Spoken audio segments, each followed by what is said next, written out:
Hello, good people. It's time for an episode of Creatively Shaded, your destination for all things Bay Area theater and beyond, honey, where the dish is served and the tea is hot. So let's join our hosts, Bay Area Black artists, Elizabeth Jones, Jacquetta and Liz, Phaedra, Tillery-Boughton, ShawnJ West. Come peek behind the curtain. Welcome to Creatively Shaded Bay Area. We are so excited to be back with you today. I am Phaedra Tillery-Boughton. I'm Jacquetta and Liz. I'm Elizabeth Jones. And I am Sir Diva ShawnJ. We are excited to talk to you today about understudies. And work in the Bay Area. Come on, let's And talk then about our, what is it? Center Stage. Center Stage Shade. Where we get to go into some tea and spill it. Love that for us. So basically, we are working on shows, and we're going into a season that everybody's gonna get sick. COVID's still around. COVID's still taking shows down. So how do we feel about having understudies? Well, first of all, what technically is an understudy? Okay, so an understudy is someone who is required to learn one part, multiple parts, and be ready to go on at any time. If someone goes down, if someone is to go out in your show, this person is required to basically fill your spot so the show can go on. So that's for either a planned absence or an unintended absence. Right. They step in. And there are also swings, right? Yes. And swings typically have like multiple tracks that they have to cover. Okay. Which is hella hard. Right. So We need to give a round of applause for all understudies. Right. Yes. Those that are doing their jobs. Absolutely. I think that's the key thing. I think some folks don't take understudying seriously, and so they show up and they go, oh, I just need to be ready, but they're not ready. But that's I think some of that is the theater's fault. Absolutely. So Because- I have go a ahead. question. Do you think that understudies should have a show, right? So they should be scheduled for a show? I have mixed feelings about that. Like, sometimes I feel like, give understudy like one or two shows at least, right? So they have an opportunity to go on stage. But then it's also like, no, you took the job of understudy. You go on when somebody ain't. I mean, I have mixed feelings about that, I guess. Okay. Yeah. But I've never been an understudy, so I don't. I have been an understudy 3 times. The first time that I was an understudy, I understudied for Cal Shakes at Lear, and I did 2 roles. I never went on, but I was required to be at the show every single week. We had understudy rehearsals. I knew all of my lines. I was prepared. The second time I was brought on really quickly for a show entitled Sweat at Center Rep. I never went on for that, but I was pretty prepared as well. This last time when I just closed at SF Shakes Cymbeline, I had a guaranteed date as the queen, and I went on because the actor who portrays the queen had a conflict that they knew about going before they hired her. However, I myself got COVID during the production, and I missed 3 shows. And my understudy went on. For you. And then my understudy went on because it was like a chain effect. Because your understudy was already in the show. Yes. Okay. So that's the thing that was different for me this time. Yes, in Cymbeline, I was a principal performer, but I was also understudying. So when I went on and when I went out, my understudy went on. So sometimes, exactly. It's just the whole. Right. It's just the whole show. Which could be challenging in and of itself, because if you're used to doing this and all of a sudden You got to do that. do something else, Yeah. Right. you got to be really good at switching gears, Yes. so that you don't end up doing what you were originally cast for. Right. And so I think that's great that they did that, because you also are part of the thread of the company as well. But when you don't have a designated role already and you're just understudying, how do you as an understudy?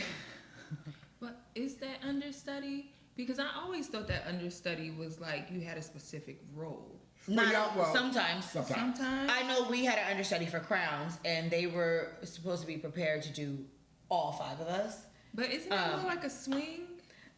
I didn't read her contract. I what I just know is that she was there to cover us all, and then she ended up falling into a specific role that she like went on for, and then had to study that one itself. Now, my question though, I'm gonna get back to your question, but do you get paid more to be an understudy? Clear your throat on it. Lean into that. Paid more in what way? Like, okay, so if you're in the show and you're an understudy, are you getting paid more to do both? Oh. And you know what's funny about that? In this particular contract, no, I did not get any additional funds for going on as a guarantee date, because what's supposed to happen is that you're supposed to have if you go on, there's an additional bump In your in pay. your pay. Yep. That didn't happen. Amen. And that's on me to not advocate for myself in a way that I should have. But even though I've been doing performing for a really long time, I'm still learning and figuring out what works best for me and what I'm gonna do in certain situations. I'm sorry, I hear that, but that's kind of BS. When it comes to a production company, should be looking out for the best interest of the artist. Exactly. Because we are giving our blood, sweat, and tears for those folks, and instead of, hey, you know something? We know artists are struggling, and I know my company may be struggling, but here's the deal. If you're going to be in the show, as well as an understudy for the show, and then go on for someone else. In two different roles. There should be they should have a standard contract that says, this is what happens if this happens. This is what you're paid if this happens. That's just a way of just being transparent. Absolutely. And really clear about what your intentions are. Can I ask another question? Why are you raising your hand? I don't know, but okay, I have another question. It's me. It's who I am. Also, when you're an understudy and you're not going on and you're at all the shows, is there a payment for that? Okay, so I'm gonna talk about my other two contracts that I had. I specifically took a contract as an understudy, and I had a fee that I was paid. So the requirement is that I had to be at a certain amount of rehearsals. There were specific understudy rehearsals, and then when the show went up, I was required to see it every week. Night. Yeah. Every week. Contract. It was in my contract. And they also stated that I could see it as many times as I felt as needed. And they also said that if I were to go on, there would be a guarantee put in rehearsal. And a put in rehearsal means that everyone is called, all of the actors, all of the crew are called together in stage management to put that particular person in to do that track so that they will be prepared and to walk through and get it in their body what it means to take on another track. Now That's important because it's safety. It is. It's like, and it's funny, we say safety, you're like, you're on stage, you're singing, dancing. I'm like, no, the lights go out. You have to move furniture. You have to, when you go on for someone, you have to do everything they do. So if she brings on a flyer at a certain time, she has to figure out where that flyer gonna go, how it's gonna get picked up. She has to learn not just the lines, but how she moves through the space, all the blocking, all the help. If she helps somebody get dressed, baby, you need to show up for that part too. Right. You gotta show up as that person. So understudy just doesn't mean on stage, it means backstage and all of that. And even the way you move backstage, because there's a pattern, there's a track. I go out this door every time at this moment, and if you coming out that door in a way, baby, you got hit because I gotta go and get it on the other side. Right. And if you don't know where you're going, we're gonna have a problem. Yeah. And that's another thing, because this particular role had stage combat, as my main role did as well, but this was a different track. So I had to learn different stage combat, and myself and the other understudies advocated for more rehearsal time, because we wanted to make sure that when we went on that stage in someone else's track, that are the swords real? No, it doesn't matter. You can still get hurt. Right. I'm up there doing swinging the sword. And I'm like, come on, I want to be prepared for what I'm doing. So advocate for yourself. Stand up for yourself. I'm telling this to myself as well, because as ShawnJ pointed out, first of all, you cannot always rely on the production company they're supposed to advocate for yourself and do the best for the artist. They ain't gonna always do that. Well, that leads us into talking about theaters who are not making sure they're hiring understudies or having an understudy for your cast. What's that called? What you mean? Center stage, Jay. Well, No. no. No, we're still on understudy. You don't have to. No, we're still understudies. So, like, people hiring, like, making sure that the understudies are prepared, like, or even making sure that the understudies have rehearsals so that they can be prepared. And I think that that's where I'm noticing that theaters are lacking, making sure you're also taking care of your understudies, because the way the climate is, shows are closing or are shutting down for 3 or 4 days just to get, 2 weeks, 3 weeks pushback. to get somebody there because they didn't prepare the person, or you got somebody going on the stage with holding papers, or like, you want to give every audience the show that they paid for. Exactly. Monday, if they paid $58 on Monday, the same people paid $58 on Friday. Right. We have to give them the same show, and I think that that's important, and that goes into taking care of your understudies. I agree, and I think it's something interesting when people hire understudies, give them half of the rehearsals, and then something like we're in flu season, COVID season, right? And people get sick, and then all of a sudden now you got to do, like you said, these, what is it, put on? It's a put in rehearsals, and now you got to go through this whole process of getting people acclimated to a show that had you done what you were supposed to do on the front end, they probably would have been a lot more acclimated to the show. Yeah. You have to build understudy rehearsals into your rehearsal process. Yes. Hands down. You're spending too much money to produce the show. Exactly. For you to drop the ball and miss 2 or 3 shows, gotta shut down. You need to build, and it sucks. I'm sorry, actors, that you're not getting every single rehearsal dedicated to you. It's actually dedicated to the entire process. Yeah. And it helps the show because, to your point, if I, as an understudy, am integrated in the rehearsal already, like, so hour 1 or hour 2, however many hours you all are rehearsing. First, run through with everybody. Second run, understudies, switch it up. And that way they're getting it in their muscle memory as well. And But not only that, that is making each actor even more better for your show, because they're going to be able to see somebody choose other ways, see other things, have other discussions, really dig into the character and then so that every time somebody goes on, director is getting what they wanted it to be. Yeah. The challenge is we never have enough time. It's funny how, I don't know how we do this, but we'll say 3 weeks of rehearsal. Right. And then a whole week of tech. Right. And then all these previews. Right. It's like, just give me 4 or 5 weeks of rehearsal. If it's a musical, like musicals need that, right? But a straight play doesn't really need that much. But if you have understudies, if you work that into that whole schedule, then there's a whole week of just understudy rehearsal. Yes. Like back to back. Like, I think an understudy would, a whole week.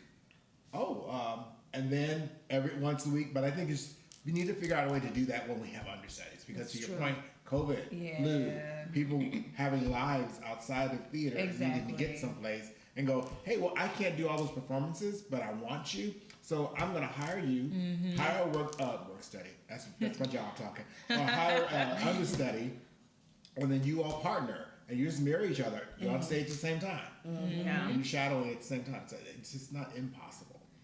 Understudying isn't for the weak. So don't ever diss or don't ever look down upon, like an understudy is going on, I don't want to see the show. You show up. Show up for them, because they have put in so much work to step into that track. But if you're going to take an understudy job, understudy. And that means know your lines. Don't understudy. I need you to be ready. Know your Overstudy. Know your lines, know your blockers. Come in, because the rest of us have worked really hard to build this thing. And so when you come in, we need you to come in and let's keep this train moving. Right? And ask for help too. Build a rapport. I was able to build a rapport with, I was in the main cast, but still build a rapport with the actor that you're understudying for. Build a relationship. Rely heavily on every single everybody. Rely heavily on every person that is in the production, because they are going to be your help. When I tell you that if it wasn't for a dresser that helped me on the queen track, I needed help putting on my clothes because that costume was difficult. So I'm just that little trauma free, from that one, it still looked like it hurt. It was difficult. I needed help. ooh, because when you're in the moment, you got too much going on, and you like just. It should be automatic. Absolutely. But you know what? I also have another question. Mm-hmm. So is understudy? I believe you can only be non-union, right? Or can you No. be? It's union understudies. Really? Mm-hmm. That don't know. Never mind. Just say It's it. just. Why are you Don't editing pause yourself? on it, honey. I edit myself because I want to make sure that I always bring positivity and good energy. And that's good. But there were some things that I just feel like when you understudy, even equity understudy, you have to come prepared. It doesn't matter really if you're is. union or You really non-union. have to Right. come You should always be prepared.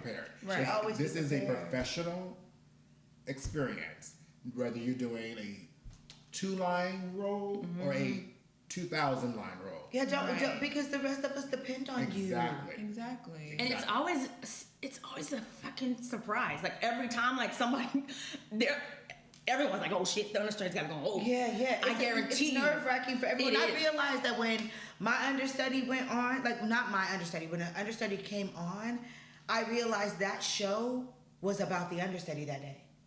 And it shouldn't have been. You understand? Like it was about like helping the understudy know where they like.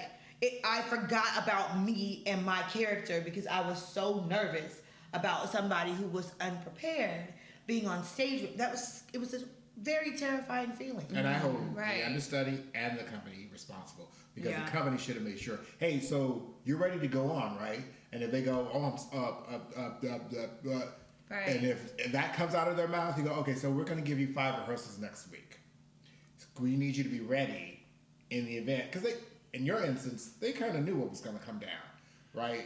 So they should have been better prepared in that instance. Yes, they should have. But in other cases, you should still be prepared because you never know. because it really. Life happens, Yeah. and you need to be ready. Yeah. Yeah.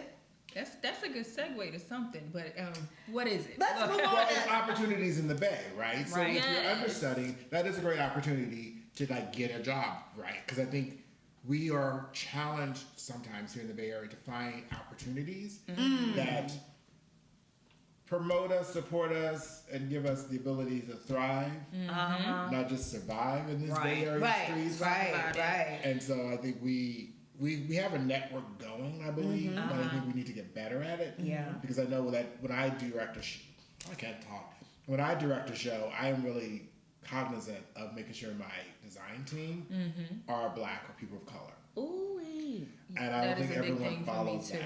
That's Yeah. a big thing for me too. But because I'm normally like a production manager, my advocacy goes, but so far, right? And then in my previous role now of artistic producer, I advocate hard in that space, or would like, well, I think this person, right? And I will pull friends in, even if like for production assistance, like, no, we're gonna reach out to these people, right? We're gonna reach out to these 2 young women, or we're gonna reach out to these folks over here because I know their work and they're people of color, or they're young, Black, and gifted, and I'm gonna put them in this space to navigate it however they see fit, because sometimes access is a blockage, Yes. right? And so to certain people's point, I've been blessed to be able to meet a lot of very legacy Bay Area theater folks, but that's because somebody put me in a position and I went to work. And I went to go introduce myself, and I got that East Coast thing that went to say, I'm gonna come up to you, shake my hand, hi, how are you? I'm gonna reach out and send an email, I'm gonna pick up the phone. That's kind of hard for people who are navigating a space where they're from, where they've been for a while, because it's home. So you often feel like, ooh, I can't do that. And so I took that space and opportunity to say, no, I'm gonna pull you right in. And that's kind of like a mentorship too. So I'm big on like creating that. So to your point, because I'm long-winded, you know, it's for me, any space that I'm in, I'm going to my Black creatives first, and then my people of color next. Yes. I agree with that. I think that there's a lot of times that these theaters are saying that they can't find it, so they're not, and it's unfortunate because now they're reaching into areas that aren't the Bay Area. Sounds like a little bit of Center Stage Shade. Not yet, girl. Why we can't talk about Center Stage Shade We yet? still need to talk about opportunities for folks in the Bay Area, because I think a lot of actors, a lot of artists outside of just being on stage, like lighting designers, set designers, props people, costumers, how do they find opportunities when it comes to them not being in the circle, right? And I think we have to figure out, how does that work? How do we support them? How do we do that? Because I think I had a friend who's directing the show, and she had given a list of people she wanted to be invited to an audition. This person who was running, like, I guess a production manager, didn't call anyone on her list. Oh no. But called everyone on their list. Oh no. And so she was like, so why did you not reach out to these folks? Oh, well, they had some lame excuse. So how do we build that as a way of folding folks into opportunities within the Bay Area? I think it was up to that person to reach out themselves. At least when I'm directing a show, I ask for all the audition information. I ask for them because I want to share it myself to my network. So I think that, like, I'm never waiting for any theater because they don't know who I know, and they don't. And if you're asking for my work, I want my people not my people, but like I want the people that I know are talented or successful or you probably don't know or have not experienced. I want to bring them in. So whenever I'm working on a show, I'm definitely asking them for all the material. What are you posting? Where are you sharing it? And so that I can share it my own self. Right. But what if you give them a list of folks? I'm giving them nothing. I'm not giving them nothing because these are my folk. And I need to make sure that my folks are treated a certain way too. Because I'm not bringing my folks over here if y'all not even treating me right from top. So I gotta make sure before I even want to give my name to my friends' names to y'all cool. Okay. No, I'm not giving you my list. My list is stacked. That's why I'm who I am and where I'm at. Because I'm holding on to my people and I'm making sure that they are taken care of throughout anything that's my name attached to it. Wait a minute. Let me know, why are they treating you like that? What's going on? Yep. So no, I'm not sending. You can send me what y'all gonna do, and then I'm gonna send it out too. Okay. Okay. So I guess Yeah, because y'all want to get because sometimes they'll send it out to people that I don't want to work with. Now wait a minute now. Well, I always review the list. Right, I think you should. I review the list of people. I think you don't need to call that person. No, but not to be mean or shady, but also I don't want to waste people's time. That's right. So That's if I already know you do not fit this structure, or like you're a lighting designer and I've worked with you in the past and we didn't click, I don't need you to be reached out to because that's a waste of your time. That's what I mean. You're not just gonna give. I'm gonna reach out to my people for what you asked me to come and direct. Right. That's what you asked me to do. You asked me to come and bring new energy, new life. That's what you called me for. So let me do it all. I could do it. Yeah, let me do it all. That is the tagline of this show, this episode. Let me do it. Let me do it all. I heard that. But to your point, because I love that, and to your point, I think to combine the two, there should be a running list of folks for us, right? There is one. There's one. Yep. In quotation marks. It's not as successful to me as it should be. Because I do know of a list. I know of several lists, right? I've been given access to several lists. But I also found that there are a lot of people on these lists that are no longer accessible because they're not here, they're not present, and they have moved on to somewhere else because it's cheaper to live outside of the Bay. Okay. Is that why we getting all these people out of the Bay doing our shows? What you say? That sounds like. But and as we say, let's lean into it. I'm linked in. What this is it? Our center stage say. Oh, we can center stage shade now. ShawnJ ready. Yeah. Well, because I want to get to it. Are you getting your actors from the Bay? We're doing you're in the Bay Area. You're Bay Area based in theaters. Are you using actors from the Bay? I can answer that question. Not always. Ooh. As you should.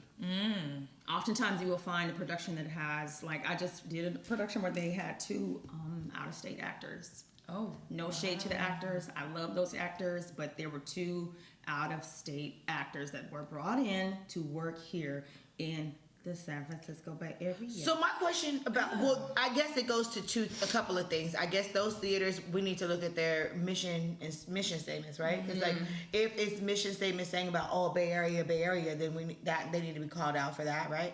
And then also if they're saying, we want to have talent from all over the world, then I have to respect that that's what you wanted to do with your theater, yeah. But if you are a Bay Area theater and come watch Bay Area theater and you're going outside of the Bay to get your talent, then how are you? I'm going to push back on that. All right, come on So and push. even if your mission statement says something to that effect, it's also exclusionary in that sense. Then, so and theater is supposed to be inclusive, and we're supposed to be building this world of creative freedom and stuff like that. But if your mission says we are looking for talent worldwide, don't be in the Bay Area. Okay, because but for real, because the thing is, we have talent here who can do those roles just as well as anyone else. Exactly. And you are taking away, again, back to our first part of opportunities. We have limited opportunities as is. And we're all trying to survive here. It's not a cheap area to live in. It's not cheap. So if you are in the Bay Area, hiring some, and no shade to anyone in New York or Chicago or anywhere else. No, we love that y'all have a space because y'all have spaces to do your stuff. Because they are also looking for work, and we get that, right? But then if you're hiring someone from New York to do a job in the Bay Area, and there are actors, artisans here in the Bay Area, and you're not tapping into that, that's problematic. Because I remember when I was in Seattle, we said the same thing about the Fifth Avenue Theater. They would always hire people outside of Seattle, and there were Seattle folks who would have done that part 10 times better, right? So the same thing in the Bay Area.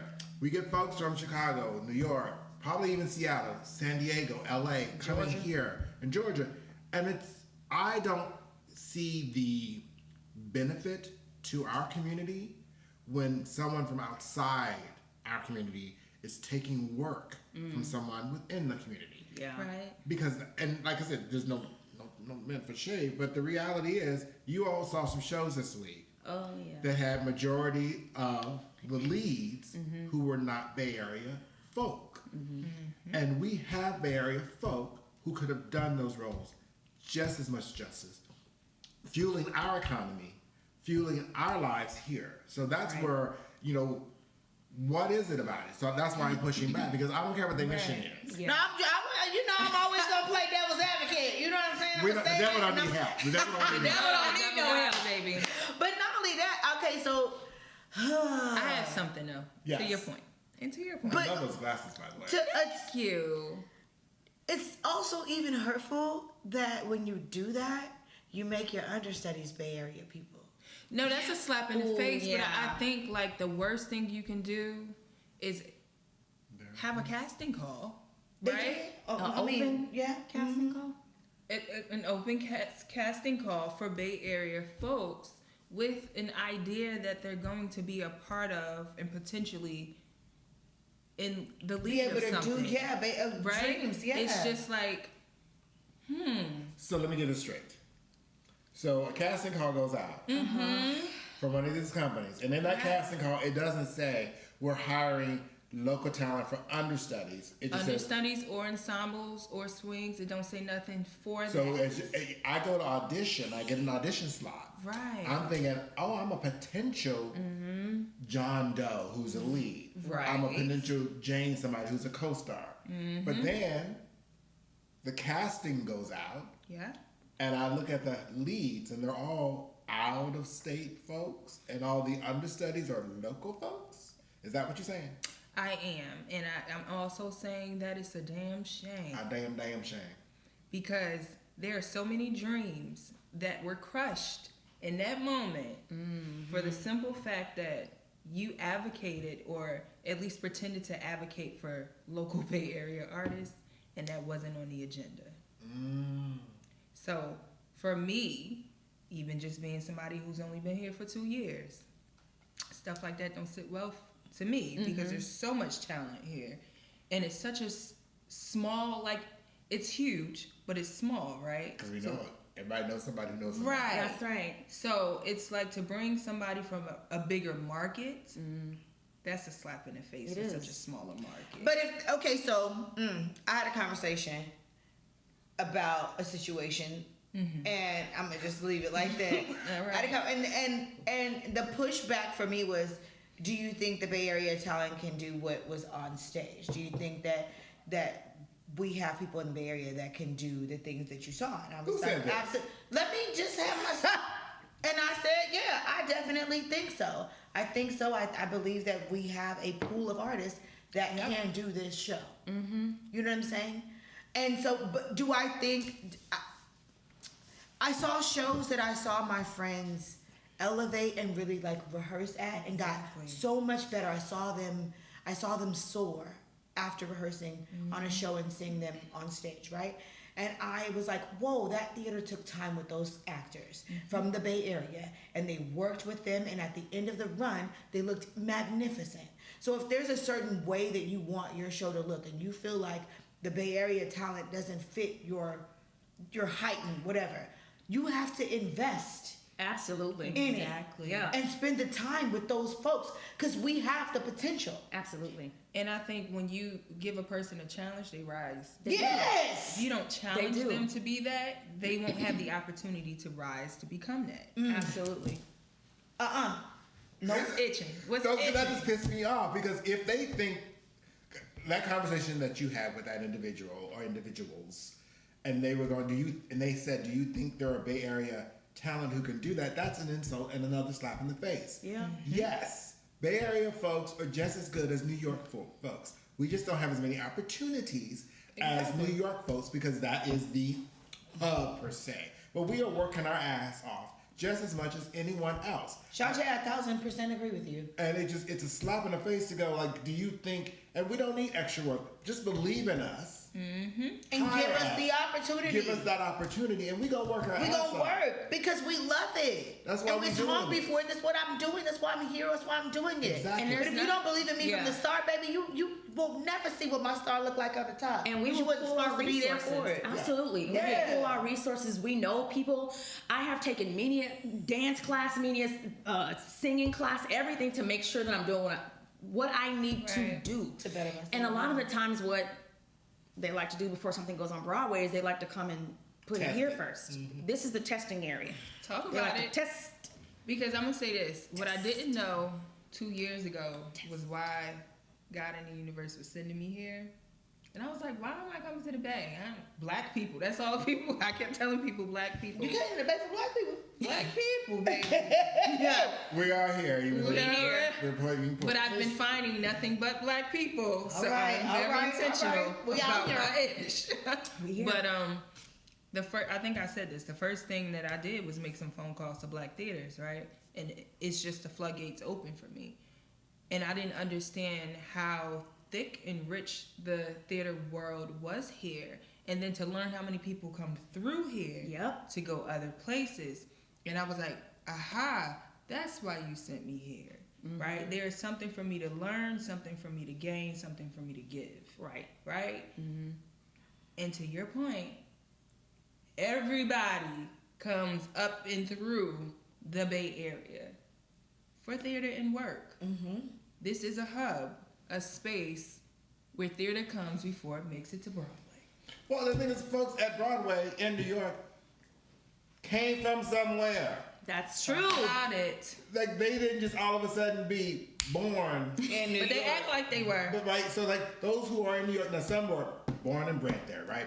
But a lot folks from our Seattle days, from Seattle, went to New York in Hamilton. Go from here in New York in another show. Right. So, Yeah. and the joke in Seattle was, oh, you just got to go to New York for like a month, audition, and you'll get placed here. And that actually happened. Yeah. It's like, and it made no sense. Nope. Makes no sense. Because it's how a it's done. name. It's a facade. To me, it's a facade. And then at first, I remember when I was younger, I was like, everybody was like, "Oh, you want to go to Broadway? Oh, you want to go? You need to go to Broadway. You need to." And now that is not even my choice. There is work here in the Bay Area. There is creative art here that touches my soul. That if I go today, I'll be a happy woman because Yeah. I'm fulfilled in the work that I'm doing right here in the Bay Absolutely. Area. I'm fulfilled. I'm not fighting and catcalling over people in New Right. York trying to get an opportunity for a show that I probably don't even like. That is so true, because I have worked more in the Bay Area, acting, directing, and they have been fulfilling roles. Like, I don't just do a show for the sake of doing a show. Doing a show. It's like, but I'm like, like grind isn't there for me. I just simply go, oh, I don't need to do that show. Thank you for the offer. Thank you. You know, no, I'm actually booked, but thank you for that, because I have the privilege and blessing. I have the ability to be more selective, right? Because I do have a full-time job. But also that means I also miss out on opportunities because of that full-time job. So that's my sacrifices. Right. I have consciously made my sacrifices for what I want to do that fulfill my spirit. Fulfilled. Because otherwise, I can be an angry little so-and-so sitting in the corner going, well, I didn't get that part. So, yeah, but that part wasn't meant for me. Right. What is meant for you will find its way to you. That's right. That's right. That I'm a part, big say advocate it. of that. And let the other shit go. Let the shit Go. All right, let's talk about what we saw. What have we seen this week? Okay. We've been going to the theater a lot, y'all. We've been out there supporting our Black artists. Yes, we want we you to do have. the same. We're gonna start to get a calendar built for you of where you can go see shows and participate in being a Black audience. Yes. But what have we saw? What did we see this week? Something that I saw that I was really excited about is it's called Wolf Play. And the reason why I went to see this is because of Elizabeth Carter, a Black queer director. This show was incredible. I had no clue about what it was about. I just went in there and the first few minutes I was like, what the fuck is this? But I was like, yes, it touched me. Well, what is it about now, Liz?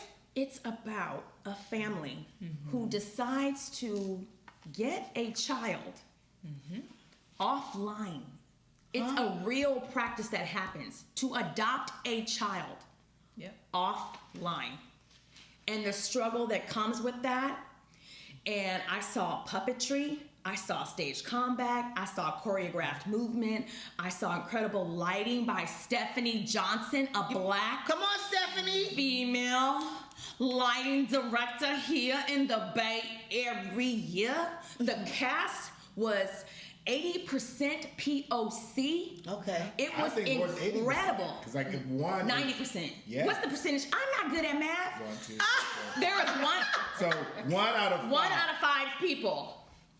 So 5 out of What? 4 out of 5 were That's people of awesome. color. That's right. And it was incredible. And I was And they so cute. touched. Uh-uh. I saw vulnerability. It just touched my heart. And unfortunately, today is the last day. However, they are doing you can watch it and view it on demand, I think until October 14th. It's playing at Shotgun, the Ashby stage, which actually, let me talk about it. It used to be a church. Why do I know this? Because I grew up in Berkeley and I used to pass that Black church, and now it ain't a Black church, but just know that that it's a show. But when you sit in the seats, you're gonna You better preach. feel something. So the reality is, by the time folks see our show, this will be our Right. It will already have been closed, but the reason why I'm plugging it is because of who you need to watch out for. Who should they watch out for? Watch out for, Liz. Gabby Moma. They, them. This is an actor who was incredible. Mikey Loria. When I tell you he made me fall in love with a puppet, a wooden boy, I was up there like, yeah, Gabby is I was really crying good. and I was I've crying seen her and I in was other like, stuff. ooh wee. Stephanie Johnson, a Black lighting director. Elizabeth Carter, a Black director, actor, multi-hyphenate. These are people that you need to keep an eye out for. Yeah. Laura Domingo's in that. Latina. Yes. She's very good. Awesome. Everyone was excellent. It was excellent work. And I felt so good about being able to see it. And this is what theater does. It makes you feel something. Yeah, we also saw Soul Train this week. Isn't it called the Hippest Trip? Is it called the It Hippest is Trip? the Wait, My bad, Soul Train, the Hippest Trip. They There you went go. without me, Oh, we did. We did. We went to a Wednesday matinee. which meant I couldn't go anywhere. And it was, you know what? I was very entertained. I really enjoyed myself throughout the show. Like I was really like intently watching. I feel like the whole time. And so overall I enjoyed myself. I was a little disappointed by the book, my own personal opinion. But I feel like that whenever it's like Jukebox. when it's like like about music or like the history of it, I just feel like when I see shows like that, I want to go into the deep, like what happened, what I don't know, what can I learn new, and there wasn't a lot of new information, I felt like, so that to me was disappointing. But as far as the talent on stage and the black cast and all of that, that touched my heart and that made me happy. I really enjoyed myself. I enjoyed seeing some of my friends really shine. Yes. And people that I didn't know, I was excited for them. To see a black cast is always just an experience. It's an experience. There's nothing like it. So that felt really good. And I also had the opportunity while I was walking back, I talked to one of the actors who played, who was in the show, and we were just kind of talking, and she was telling me about, her life back in New York, and she was saying that they're in the process of still workshopping the book. Awesome. So to your point, yes, the book may be a little bit, but it's being worked on, and they're testing it out here, and the plan is for them to bring it to Broadway. And I got to meet a really talented, incredible actor. ShawnJ over it. Dope. ShawnJ over it. Did you get to see it too? I did. What did you think? What did you think? Come on, put it on out there. See, I saw a different cast, right? I do believe that. Okay. Did you? I did, because the cast that I saw were The understudy cast? No, all the leads were there, and I think you guys had some understudies, right? We didn't see any understudies. I don't think we saw understudies. Were the leads all back? Yep. Yes. Okay, well then we saw the same talent. I think when I saw it maybe 2 weeks ago or so. I enjoyed it. I will say this: I love music, right, and I love dancing and singing and stuff like that. I do agree with you. There wasn't new information. I would have liked to see the son and father dynamic a little bit more heightened, because the story really focused more on. Did it focus? I want to say and give it that. Okay. It focused more on. Yes, Soul Train, and then tried to add little droplets. Yeah, it just seemed like it didn't seem like a focus. It seemed like a more of a broader view of Soul Train. And that's no shade. It just didn't seem like a focus. It wasn't in like, oh, we're going to talk about all the dancers and what they do. And like what their experience was being on the show, getting fired, getting hired. I thought I was waiting for that, and I didn't get a lot of that. But then it was like his family, and it was like pieces of like his relationship, but it was like distant. Like so it was like kind of, we didn't get into the meat of it, right? So it was like, oh, okay. So we just kind of got a really, I feel like a bird's eye view. Yeah, that's a good. That's how I feel about it. I do agree with that. I agree with that. I feel like there was a bird's eye view, and like I said, was I entertained? Yes. Absolutely. Yeah. Yes. That's what I can say. But as an artist who's also like writing plays and stuff like that, I love dialogue. I love getting into the meat. I love being emotional. I love a story. I do. I love a little bow on the end. Like I love That's the part that I'm saying. Like the focus wasn't, to your point, wasn't a focus. It wasn't just a whole like, oh, we're just gonna follow Don Cornelius down this journey in his lane. It was really like, we're gonna find him at this point, and then we're gonna traject him over here, and now we got dancers, and now we got this person, and then we still gonna bring back his family. And I think it was beautiful to see, like you said, the whole black cast, because their energy was everything.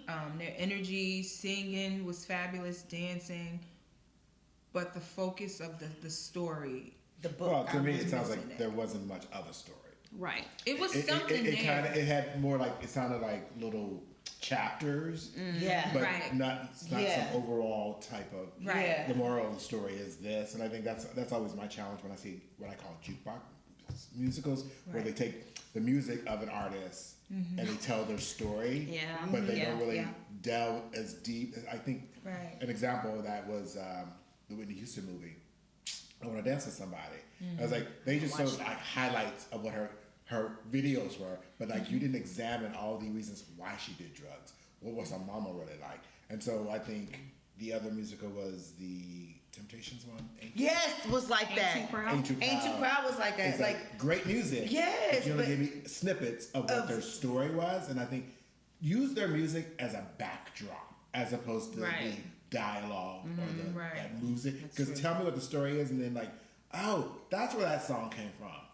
Oh, that's where that song. Right, But instead it was like, because it was. I enjoyed it, like to your point, I enjoyed it. Was it entertaining? Yes. Yes. Could it have been? Could they have leveled up? Yep. Yes. And it sounds like the Hippest trip could have leveled up as well. But to your point, But they're still in. They're still still working on the book. workshopping it. So my question is, this is shady, probably.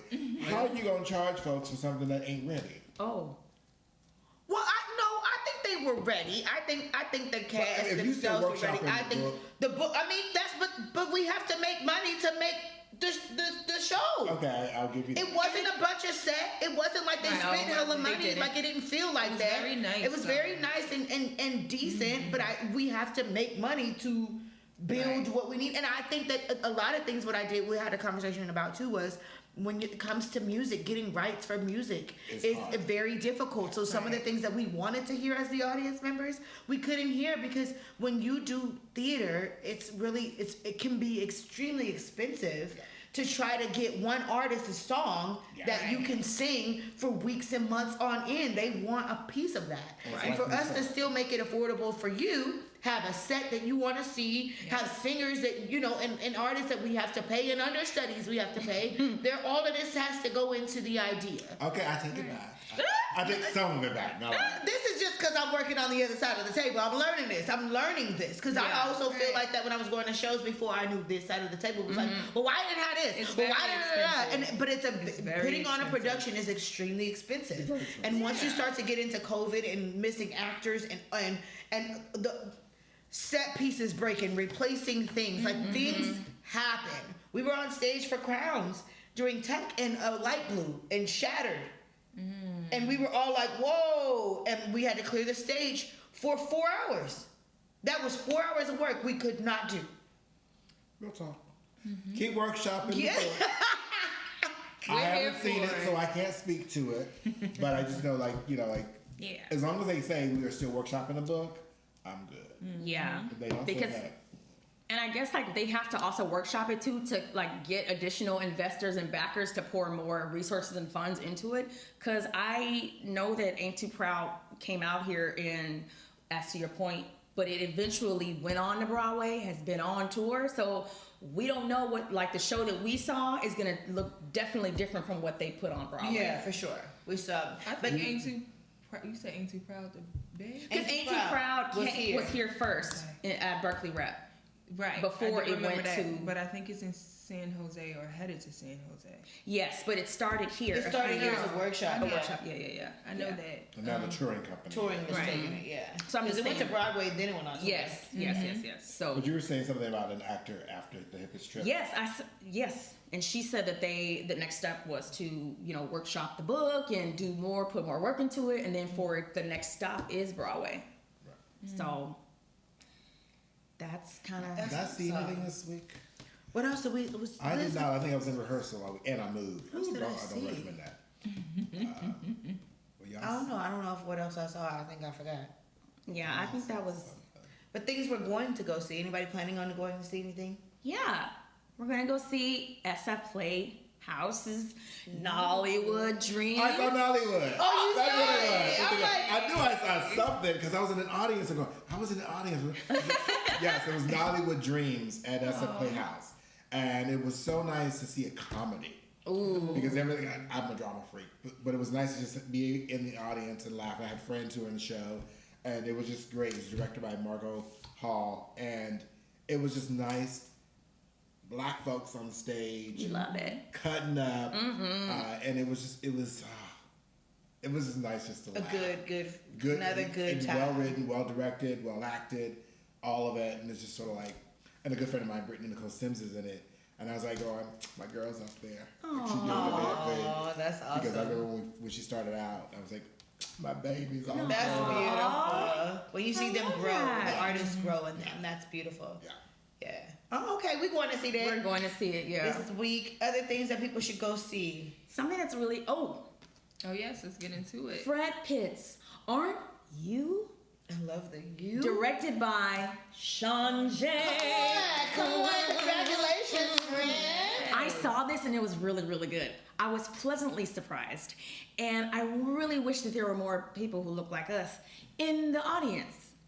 But one way that we can help that is get your butt to the theater in San Francisco, playing at the Marsh, and we it's playing November 14th. Oh my God, October 14th and the 21st at 5 p.m. And you're going to do a Excellent talk back on one of those nights. Yes, I am. I'm gonna do a talk back. I'm gonna dish. I'm gonna tell you, ask some questions. October 14th. October 14th at 5 p.m. And we also have a code. Fred Pitts gave us a code for $10 tickets. I was just talking to Fred Pitts. That's what I was doing, y'all. Yes. Okay. $10 tickets. And the code is SHADE. SHADE, baby. E. Lean into that. Lean. That's what we're gonna do here for you. Tell you where to go see theater. Tell you where you shouldn't go see theater. No. Give you discount codes. Tell you how we feel about Black theater. That's what we're here for. Thank you for joining us today. And please make sure that you follow us on YouTube at Creatively Shaded. Like and subscribe. We are on Apple Podcasts. We are on Spotify. We are on Amazon Music. Follow us on Instagram at Creatively Shaded. I think that's our show for today. Have a good day. Bye You're so now. fabulous. Mwah, mwah, mwah. Email us.